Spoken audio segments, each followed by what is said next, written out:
Summer is rolling around, and if you want to be able to do more than one leg kick and more than one waist twist like Big Lou did, then you might want to drink some of this NutriBurst to get your vitamins, some of this tea to lose some of this weight, and get some of these pills to give you energy. Drop down in the description box and click the link to purchase this and other health and wellness products.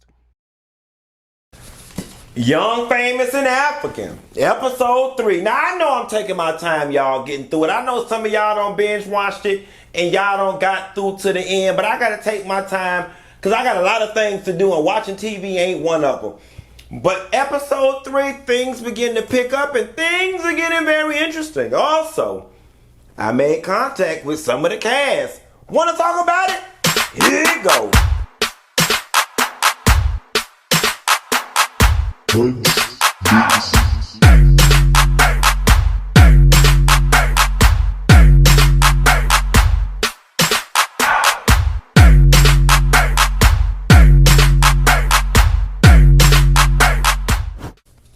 Now, so girl, so I'm only on episode 3 of Young, African, and Famous. I think y'all said it's 6 or 7 episodes. So either way, I'm almost halfway through. And things are starting to develop rather interestingly. So the episode opens up. I'm getting the names better, baby. Khanyi throws a tea party. And she invited all the girls. But see, Annie and Nadia, they was a little taken aback because they didn't want all the girls to be there.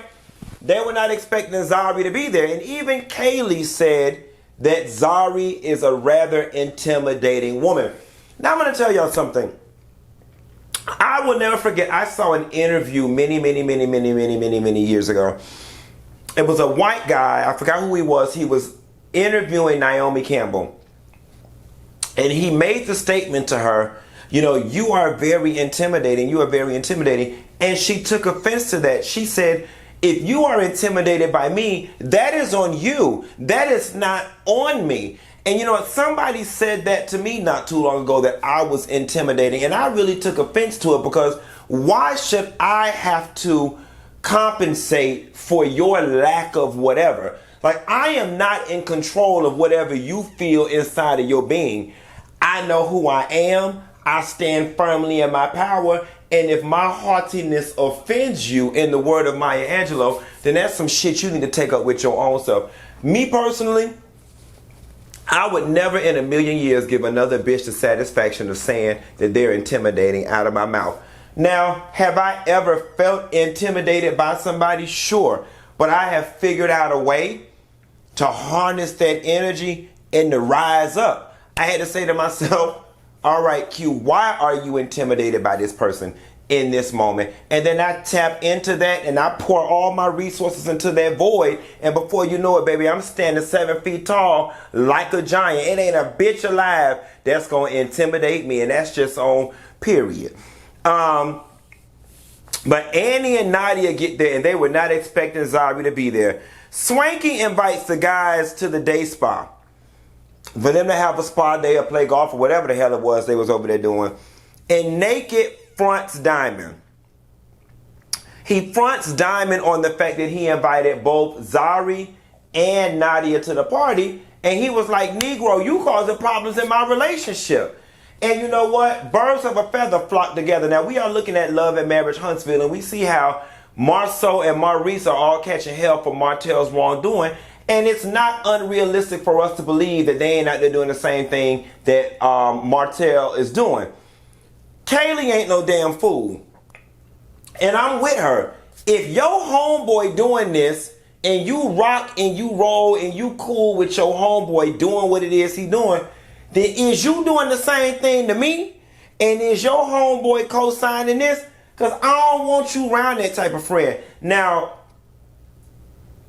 feeling that way, there's absolutely nothing wrong with her feeling that way. Expressing it, you know, I'm a little bit of double-minded on that, because you can't tell another grown man who his friend should be. But if that grown man was interested in rising to the occasion and being with you long term, and he knows that that relationship is causing you some angst, I think that he would at least go out of his way to put some distance there, or to give you the illusion that he don't be around homeboy like that no more, because she's identified the fact that Diamond is just not the best example of what I want my husband, potential husband, to be around, because I damn sure don't want you to be like that. And if you share his morals, ideals, and beliefs, then I might not be the one for you. So Kaylee, stand firm in your word and walk in your talk. Kaylee brings up at the dinner that they got into it for fighting with Naked over his relationship with Diamond. The girls then talk about it, and Nadia expresses her concern. Nadia was like, you know, he was giving me, saying he liked me or whatever the case may be, and then he brought you to the thing, and bitch, Zari was eating it all up. Zari was like, baby, I ain't the problem. Okay, your problem is not with me. Your problem is with Diamond. Yes, God, honey. And I also think Zari get off on knowing, bitch, I'll always be the one. I mean, quiet as it's kept, she's bore two of this man's children, all right? It goes without saying that Zari has a special place in Diamond's heart. And here's what's funny. Any woman that comes into Diamond's life has to deal with the fact that Zari will probably carry equal weight as her, if not more, considering the fact that she's the one that got away and she's got 2 kids by him. They obviously are still in love. Annie brings up the fact that Zari said something about her gown and her butt being out. Now, Annie, you my girl, and I normally rock with you, but in this situation, you were just looking for a reason to be mad. You were looking for a reason to be mad. My spirit tells me you were more mad about the fact that Zari knew who your husband was and your husband knew who Zari was, and you didn't know how they knew each other, than you was about the comments that she made about your poom poom hanging out your gown. Okay? It was petty. It wasn't that real. It wasn't that real for you to make it a thing at the table, Miss Annie, especially considering the fact that your husband done did you far worse, and you still find a way to love all over him and cry. Okay, your ass was hanging out. Your coochie was too. Smelling like the Serengeti all down to that party. I mean, you should have took your scarf and put it in between your legs or tied it around your thighs or something, Miss Annie, but you look good. Is it me? Or do y'all notice that there is no traffic in Johannesburg? Not only is there no traffic, they must have a 6 p.m. curfew.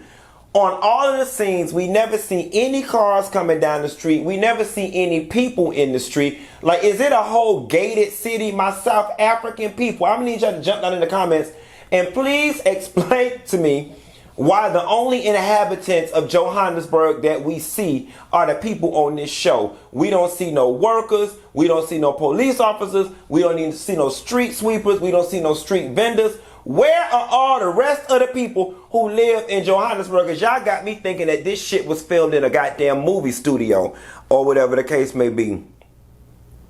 So Khanyi decides she gonna bring DJ Naked out for some drinks and confront him about his turbulent relationship. Oh, baby. But Naked was not here for Khanyi bullshit, okay? Khanyi thought she was finna walk in and get some straightening and get some understanding, and Naked wasn't here for it. He told her, well, why you around here talking about me? Every time I see you, you in a new Lamborghini, and you don't tell me about that. You don't tell me. They say she a gold digger, but she ain't fucking with no broke nigga. Khanyi, they trying to call you a hoe, sis.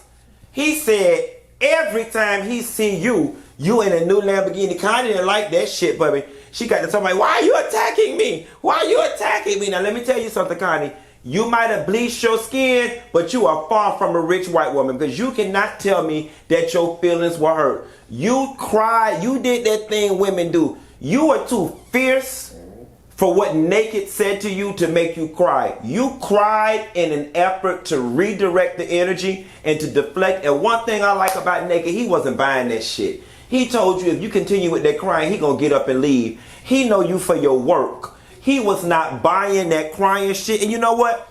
I love it. Brother and sister, he stood up to your ass, and you did not like it. You thought you was gonna come there to get him together, and he said, not today. He held your feet to the fire. So he said, while you right here talking about my relationship, let's talk about your lack thereof. Okay? Every time I see you, you in a new Lambo. Let's talk about it. If you want to air my shit out, air your shit out. How dare you? How dare you think you're going to bring me to this restaurant, buy me drinks with my money, and discuss my shit? Mind your business, bitch, and worry about what Lambo you going to be in next week. Gold digger. Annie FaceTimes her kids. She FaceTimes her kids. Then she starts crying all over again in her confessional about the infidelity. You know, Annie is hurt. Love and hate are definitely two sides of the same coin. And you can definitely love somebody and hate them at the same time. You can actually love somebody and be hurt at the same time. And I think Annie is equally as hurt as she is in love with her husband. And it just hurts to continuously see somebody continue to cry over a situation, because continuously crying suggests to me that you are not healed from it, that you are still broken. But it's just weird, because when we saw Annie and her husband, you know, in the beginning, I was preaching she need to leave his ass. She need to leave his ass. But then I seen them interact in that final scene, and I'm like, damn, there is some love there. It's a funky kind of love, but it's some love there. So Swanky calls Annie over to his hotel for breakfast, and baby, Swanky was Gucci down. Swanky, I'm waiting on you to send me some pieces. At this point, bro, you can send me some used pieces. Send me some musty pieces. I'll take them to the dry cleaner and get the motherfuckers air out. I just want some pieces, Swanky. I'm counting on you. I want to be African fly over here in Miami. And is it me, or did Annie look good in her new blue confessional look? The blue skin tight with the peplum over here, whatever you call it. She looked like the Sydney Opera. She had the Sydney Opera House on her shoulder. She looked good. I love that blue on that dark skin. Annie and Swanky be giving the girls what they want with them damn fashions. Yes, God. And something tells me Annie ain't fashionable on her own. Swanky be doing her right, because that's her friend. However the fuck you go, Annie got that shit on, and y'all can't take Annie fashion. She look good. All these roses come out, and Swanky gets up to find out where these roses come from, and come to find out they were from Annie's husband. And that was good. We see him. So then we fast forward to Khanyi, Kaylee, and Naked in counseling, right? Because the whole thing was Khanyi was going to bring her man to counseling and do a couples counseling with Kaylee and Naked, but she actually set them up and stormed the hell out because she wanted them to get some counseling. I'm going to tell you something. While I didn't agree with it, and I think Khanyi needs to be more transparent with her relationship, the counseling was actually much needed for both Naked and Kaylee, because they definitely have some communication issues. There was one thing that counselor told them when Kaylee was talking about fixing his oatmeal in the morning, or whatever the case may be, and he was saying he wants it one way, and she was saying that she was making it more healthy. The counselor flat out told her, he is telling you what he wants and what he desires, and you're just hell-bent on doing what it is you want to do without any regard for him. And that opened my eyes, because it may be something so trivial like oatmeal, but that's the real deal. Yes, you may think this is better for somebody, and overall, it just may be better for them. But if that's not what they want, then who are you to want it for them? And you're frustrating yourself and frustrating them, wanting something for them that they do not want for themselves. If he want his oatmeal with 10 pounds of sugar and cream and all that stuff in it, then give it to him. And if you don't feel comfortable making it that way because it's going to give him diabetes, then say, baby, I'm not going to help you kill yourself. I'm not going to say nothing about you eating your oatmeal full of sugar. But if you want it like that, you better get up and get it yourself. I think that that's the mature thing to do, and it'll cut down on a lot of fighting. But that counselor did get down to the root of a lot of issues that Naked and Kaylee have, and it's all communication. They are both very reactive, and I think that counselor showed them both how to listen, be less reactionary, and really hear each other. Diamond goes and visits Zari with them kids. Now, is it me, or is Diamond giving very absentee father? Now, don't get me wrong. He showed up with all the Christian Louboutin and gifts, so on and so forth. But they say Zari is boss lady Zari. At a certain point, right? I know you living the life. You got this big mansion. You got your own money. You got everything. At a certain point, especially when there are things that you can buy your own self, do you still get hyped up when people buy you gifts? I don't know, because I ain't never had no rich man shower me and adorn me with all the things that I can buy myself. But I would like to think, I mean, even now I have no desire to go buy another pair of whatever, or buy another whatever, because I got so much of it already. It's just like, oh, cute, thank you. It's thoughtful. But honestly and truthfully, you could have bought me a pack of Skittles and a handwritten card, and it would have the same effect on me already, considering the fact that I got a house full of trinkets already. It's giving me very Diamond cuts a check, buys those kids toys, comes and hugs them, takes a picture, and leave. What I would have liked to have seen was Diamond spend the night in the basement, take the kids on a park picnic trip or horseback ride, or spend some time. It just gave very drop in and leave. Now granted, I know we only watching 45 seconds of somebody's life, and it may be more when it's more. But to keep you from looking like a deadbeat dad that's only present in money, Diamond, you need to push next season that they show you spending more quality time with your children. And the last scene, y'all, that left us with the most to digest is Annie and her husband have dinner. Now, one thing I do like about what Annie's husband did is he definitely acknowledged her previous pain, right? But some people would argue that that's manipulation. Because I don't know if it's true. I don't get a hold of all the tabloids, but they say that Annie's husband is expecting yet another child. Y'all over there in South Africa, y'all drop down in the comment section and let me know if that is true or false. I don't know. And then also too, please let me know how I can access South African pop culture. If it's a newsletter, a blog, whatever it is, because I want to keep up with a lot of this stuff. I will be coming and spending some time in Johannesburg. I plan to do it quite frequently, a couple times a year, because this show has really piqued my interest, and I've gotten together DJ Richie Scott, a couple other friends who are able to move freely and who got the coins, and they all say they down. So that's the plan. So y'all make room for us and Swanky. You better have my clothes and my stuff ready when I get there. I don't know. I just feel like that's the right thing to do. Say, oh yeah, baby, I know I hurt you so bad. I mean, yeah, that's kind of obvious. I will say this. I definitely think Annie's husband loves her. I think beyond a shadow of a doubt he loves her. I think he's just not shit. And both of those things can be true at the same time. I think he loves Annie. He just ain't shit. He proposed to her and was like, can we do this for 10 more years? That threw me a little bit. You know what I'm saying? Because it was a half-assed commitment. Whereas Annie was like, shouldn't we be saying forever? He kept saying, well, let's do it step by step. You know what I'm saying? Why do I feel the need to do this horrible African accent? That's so rude. My apologies. I don't know, y'all. It was something about that. Let's just renew this up for another 10 years. It gave me very transactional, very, contractual. It just felt a little off to me. But I'm ready now for Young, Famous, and African to pick up. Because things get very interesting. Everybody's been saying it gets really interesting after this. So I'm going to sit back and look forward. All of y'all who are new to my channel from South Africa, y'all be sure to like and subscribe and share this with everybody in South Africa. I want my presence in South Africa to be just as big. Not just South Africa, the continent of Africa, to be just as big as it is over here in the U.S. And I promise y'all, I'm going to make it over there to South Africa.